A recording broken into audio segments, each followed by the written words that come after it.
Sinks agonized. What caused this terrible tragedy to happen to their son? And why wasn't there a treatment?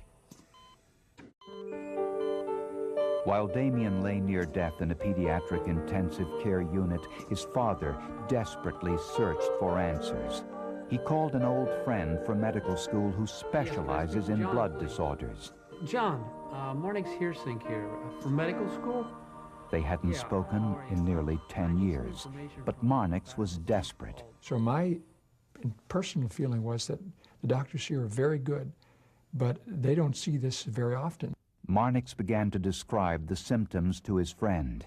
But before he could finish, Dr. Kelton knew the diagnosis. I knew what he had in 2 sentences on a telephone.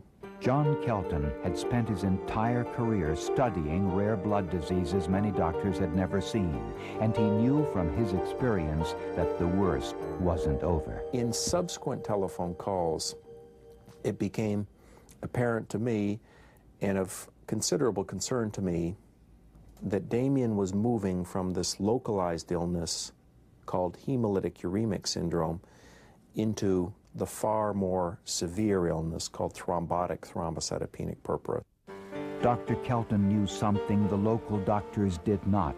There was only one thing that would keep Damien alive. A risky, unproven treatment many doctors believed was too experimental. It was called a plasma exchange. 9 out of 10 people who have thrombotic thrombocytopenic purpura and are not treated will die.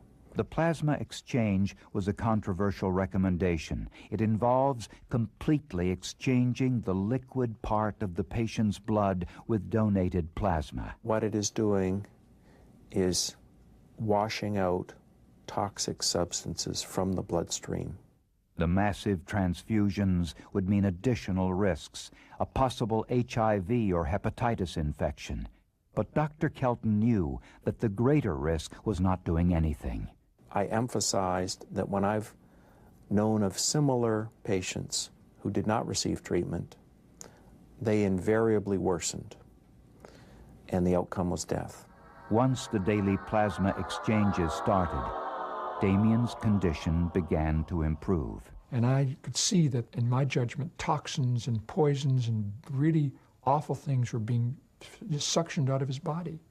Meanwhile, Mary Heersink continued to educate herself on hemolytic uremic syndrome and the bacteria that caused it. 96 to 98% of the cases of HUS are caused by this new lethal microbe exploding in our food supply.